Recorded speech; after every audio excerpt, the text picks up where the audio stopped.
It's a strange time to say the least. And I think when you see that the United States, as we talked about last show, has become a net importer of gold since November, it becomes even more interesting with the largest deposits we've ever seen into the Comex market ever. Um, you know, this should be front and center in the February contract. 5.9 million ounces of silver or gold were delivered.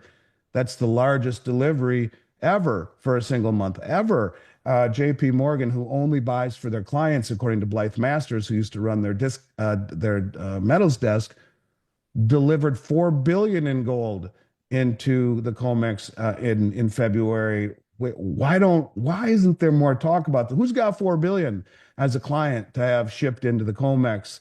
There's a financial shift happening right now that could reshape global markets, and yet almost no one is talking about it. Gold has broken through historic price levels, rising by $500 per ounce in just 213 days, marking the fastest price increase in history.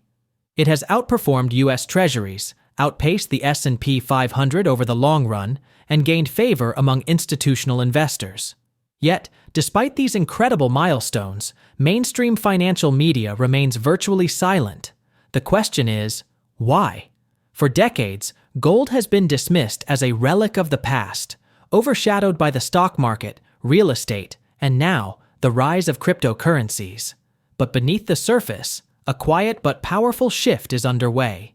The U.S., traditionally an exporter of gold, has now become a net importer for the first time in years. Central banks and sovereign entities are quietly accumulating, and Comex, the world's major gold futures exchange, just recorded its largest monthly gold delivery ever. In February alone, a staggering 5.9 million ounces of gold were delivered into Comex, an unprecedented move that suggests major players are preparing for something big. JP Morgan, a firm that, according to former executive Blythe Masters, only acquires gold on behalf of its clients, was responsible for delivering an astonishing $4 billion worth of gold into Comex during the same period. The big question: who is buying this massive amount of physical gold, and what do they know that the public doesn't? Renowned bullion dealer and president of Miles Franklin Precious Metals recently shared some important insights into recent developments in the gold and silver market and what they mean for prices in the long term. As we present clips from his interview, please take a little time to like this video, subscribe to the channel, and turn on the notifications bell for instant alerts. We appreciate the support and hope you enjoy the video. I'll give you an example of that. I was working out the other day at the health club, and at the end of my workout, I'm on the elliptical, which is face first with CNBC, the channel I never watch any longer, with Squawk Box. And the bottom of the screen, there is a ticker that goes across like this. Underneath it, in the ticker are the individual stocks. And the ticker underneath it, or the space underneath it, there are boxes, 3 or 4 of them, that flip like this every 10 seconds or so, with the Dow, the NASDAQ, the S&P, the Nikkei, the 10-year, et cetera. This is when gold's at all-time highs. It's $3,050 that morning. This is last week. It's at its all-time high. If you would have told me at any point in my career that gold would be over 3,000 all-time highs in this crazy world that we live in and would receive virtually no attention by the media, I'd say there's just no way that could happen. So I'm watching it and little, like aggravated by the lack of any type of recognition of gold and its all-time high. And I see it hits 3,050. And then I start to count how many times before it comes back up. And I'm noticing at the same time that I keep seeing Bitcoin. So it went 44 spins of the boxes, call it, a good 20 minutes before it came back up, gold, and then 44 other things. At the same time, during those 44, I counted Bitcoin 9 times. So in 44 spins of the indice boxes, everything from the Nikkei to the 10-year to, to gold, to Bitcoin, to any of these major indices around the globe, CNBC wanted to show us the importance of Bitcoin 9 times as much as they did gold at all-time highs. And I think this is part of the reason that there's such a lack of understanding of gold. that has doubled the performance of the 10-year Treasury in the last 25 years. That has, when you look at it, its performance last year, it was up, gold up about 40%, and the 10-year Treasury up 4% in a market that is, net not seen any new central bank purchases of the Treasuries at all since 2014. Now, that's not to say that there hasn't been buying of Treasuries by central banks. There has, but the net, there's been more selling than buying. And that extra selling that normally went into Treasuries, in my mind, has gone into gold. Why? Not only has it doubled the performance of the Treasury over the last, at least since the beginning of the century, but it has no counterparty risk. And we've talked a lot about that, the weaponization of the Treasury market. You and I have discussed that at length. And equally as important, and going back to the lack of journalistic integrity in the media, gold is the only other tier one reserve asset in the world alongside US Treasuries. Why don't more people know that? It seems to me that should be something that everyone knows. If we know that the US Treasury is the supreme asset, the most liquid tier one asset in the world, why would we not be told by an unbiased media that gold has been transformed or raised to a tier one status? Well, we haven't. So that's one issue, lack of understanding, and gold has outperformed just about every traditional asset for better part of the last 20 years. It's as I mentioned, doubled the 10-year Treasury. It's beat the S&P 500 just barely, 9.9 versus 9.6 since 2000 with dividends reinvested. Even when you see that the United States, as we talked about last show, has become a net importer of gold since November, it becomes even more interesting. With the largest deposits we've ever seen into the Comex market ever, this should be front and center. In the February contract, 5.9 million ounces of silver or gold were delivered. That's the largest delivery ever for a single month, ever. JP Morgan, who only buys for their clients, according to Blythe Masters, who used to run their metals desk, delivered $4 billion in gold into the Comex in February. Why isn't there more talk about that? Who's got $4 billion as a client to have shipped into the Comex? These are very interesting times, to say the least. Gold has surged by $500 an ounce in 213 days, from 2,500 to 3,000. That's the fastest $500 price jump in history. No talk about it, no fanfare. In my mind, the smart money has already shifted to precious metals and in front of potential market trouble. At the same time, you have the hedge funds with their lowest exposure to the Mag 7 in over 24 months. You have a 7-to-1 insider selling to buying. At the same time, you have institutional investors who have increased their gold positions by 45% since 2021. And as I mentioned, the metal has outperformed the S&P 500 again over the last 24 months. You can go back even further and find that to be the case as well. The big money is quietly positioning, and all we hear about is the Mag 7 and Bitcoin. What we're witnessing isn't just a price rally. It's a structural shift in the role of gold within the global financial system. While mainstream media chooses to focus on Bitcoin and the stock market, major institutional players and central banks are making record-breaking moves into physical gold. This isn't speculation. It's a deliberate, strategic reallocation of capital. Think about the implications of what Andy just explained.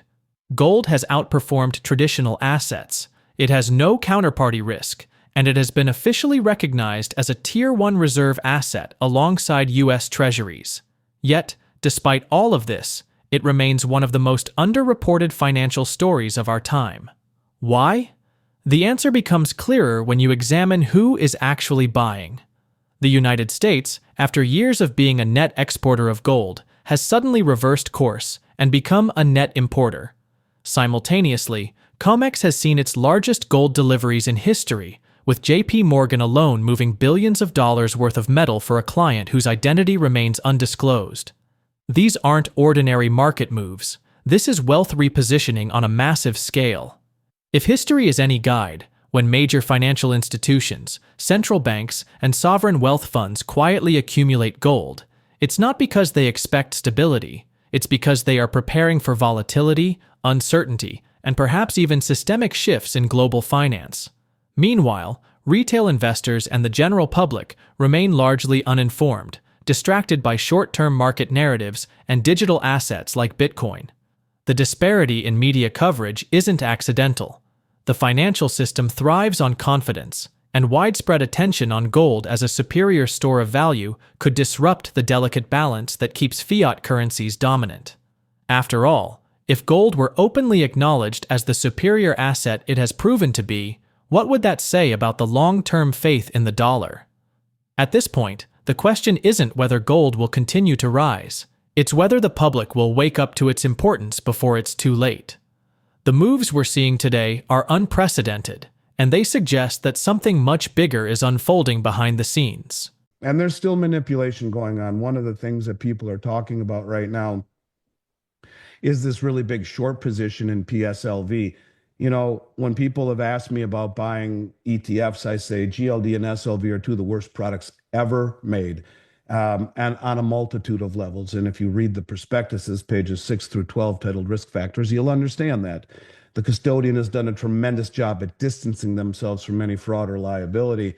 And guess who that custodian is? Well, in both cases, the primary custodian is JP Morgan for both SLV and GLD. And by the way, that's the company who paid a $920 million fine to the Justice Department for manipulating the metals market a couple years ago, the largest fine they ever handed out. Yet, here we are, they're controlling the largest silver trust in the world and one of the largest stockpiles of gold in the world alongside BlackRock. What's been going on with PSLV is, you know, when people would say, well, you know, I have to buy paper with the fund that I'm in or the account that I'm in, or I can't buy physical. Well, I would say buy PSLV. Eric Sprott's an amazing guy. I've known him a long time, although he's pretty much out of the loop now. I would always say that in a world of paper, PSLV and PHYS is the best choice. But you look at what's going on there and you got to wonder, is that even good advice anymore? You go back and listen to Rick Rule interviewed last time there was a massive uptake in, you know, blow off in silver and huge investment into PSLV. They had to go into the open market and buy everywhere and anywhere they could, whether it be London, whether it be the United States, Comex, wherever they could. And they had a hard time filling it. So when there's greater demand purchasing of PSLV, which is the silver trust, they need to then go into the open market and buy silver. So conversely, if there was massive shorting of PSLV that overwhelmed the number of purchases, they don't need to go into the open market and buy copious amounts of silver. And we keep hearing about all of the silver shortage everywhere at the highest level in Comex and LBMA. And the LBMA, there is a massive silver shortage, huge silver shortage in the respect that they've delivered 44% of the float, the amount of available silver in the last 3 months, and now have gone from a T+1 settlement in London, meaning you do your trade on Monday, that's T+1 Tuesday. Silver should be moving on Wednesday, and they're now saying 8-week delivery delay due to constraints with lack of trucks and personnel. I mean, it sounds more like a default to me. They're freaking out. And you're seeing huge deliveries coming off of LBMA and Comex and the Shanghai Exchange.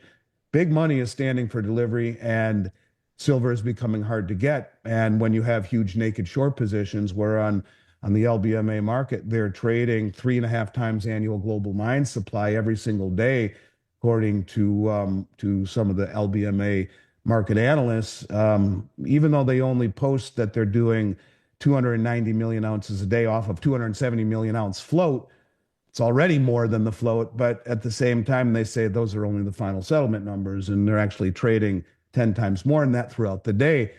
You have a situation where if just a very small percentage of the people who own these contracts stand for delivery, there is a very, very, very, very big problem. And the same thing is true with the gold held at the LBMA. They have a situation where they have 36 million ounces of gold standing behind 380 million ounces in spot contracts that could stand for delivery. 1/10 the amount of gold behind it. Same thing with silver. So the participants, you know, they don't want people going in. The people who are short, the banks who are massively short, they don't want to see the price rise, it's an existential threat to these naked short positions. So if there is this huge demand for PSLV, you keep hearing silver squeeze 2.0 and talk of let's squeeze the banks, and then the PSLV or Sprott has to go into the market to buy more silver. Well, in 1 minute yesterday, 1 minute, 1,314,107 shares were dumped onto the market in PSLV in 1 minute. That's more than you would see in weeks sometimes. And that's shares that were being sold short to drive down the price. Not only the price, really more so to drive down the ability or the demand or the need for the custodian to go in and buy more silver. So it had to overwhelm the amount of interest, new interest into it, so that they don't have to go into the open market because there's more short than there is long here, imbalancing it. They don't have to go into the open market to buy more silver. This is a big deal. I mean, the lengths that they're going to drive down the price. They're not shorting physical silver at the moment. They're shorting PSLV because they're afraid of them going into the market, demanding so much silver that it pushes the price up. And then these naked shorts have a real big problem. Andy has provided a lot of deep insights into the gold and silver market. But let's step back and ask the real question. Who is quietly spending billions of dollars to accumulate gold at this scale? JP Morgan isn't buying for itself. According to Blythe Masters, their former head of commodities, the bank only acquires precious metals on behalf of clients. That means somewhere behind the curtain, an entity, or multiple entities, are making historic gold acquisitions while the mainstream financial media conveniently looks the other way. Could it be sovereign wealth funds like China aggressively stockpiling gold ahead of a potential de-dollarization event? Could it be hedge funds anticipating a financial system shakeup? Or could it be something even bigger, perhaps the Federal Reserve itself? And here's why that theory isn't far-fetched. There have been persistent calls for a Fort Knox audit, with lawmakers, financial analysts, and even former government officials questioning whether the U.S. gold reserves are still intact. The last full audit of Fort Knox was conducted in 1953, and since then, transparency has been nearly non-existent. Despite growing public pressure, officials have repeatedly dismissed these concerns. So what if something has changed? What if an audit is finally on the horizon? Consider this. The U.S. has shifted from being a net exporter to a net importer of gold since November. That's not business as usual. It signals an urgent need to rebuild reserves, fast. Could it be that the Federal Reserve, fearing exposure, is quietly accumulating gold ahead of a potential audit? If a shortfall were to be revealed, it could trigger a massive crisis of confidence in the U.S. financial system. That's not a risk they can afford. Meanwhile, manipulation in the silver market suggests major banks are in panic mode, trying to prevent a physical shortage from triggering a price surge. The sudden attack on PSLV, over 1.3 million shares dumped in a single minute, wasn't about market sentiment. It was a calculated move to stop the fund from buying up even more physical silver. If PSLV had to enter the market and acquire silver at scale, it could expose the true lack of available supply, leading to a domino effect of rising prices and increasing physical deliveries. What's happening now isn't random. Gold and silver are being accumulated by those who understand what's coming.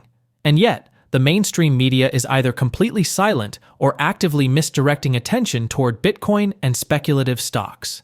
The pattern is clear. The smart money is getting out of paper assets and into real, tangible wealth. But the real mystery is this. If even the Federal Reserve is secretly preparing for something, what does that tell us about the future of the US dollar? And more importantly, what happens when the broader market finally wakes up? This story is far from over, and as the pieces continue to fall into place, one thing is certain. Gold and silver aren't just historic relics. They are the foundation of financial power, and those who understand this are positioning themselves accordingly. Now, I want to hear from you. Who do you think is behind these massive gold purchases? Is the Federal Reserve secretly rebuilding reserves for a Fort Knox audit, or is there another player in the shadows? Drop your thoughts in the comments. If you found this video eye-opening, don't forget to hit the like button. It helps more people see what's really happening behind the scenes.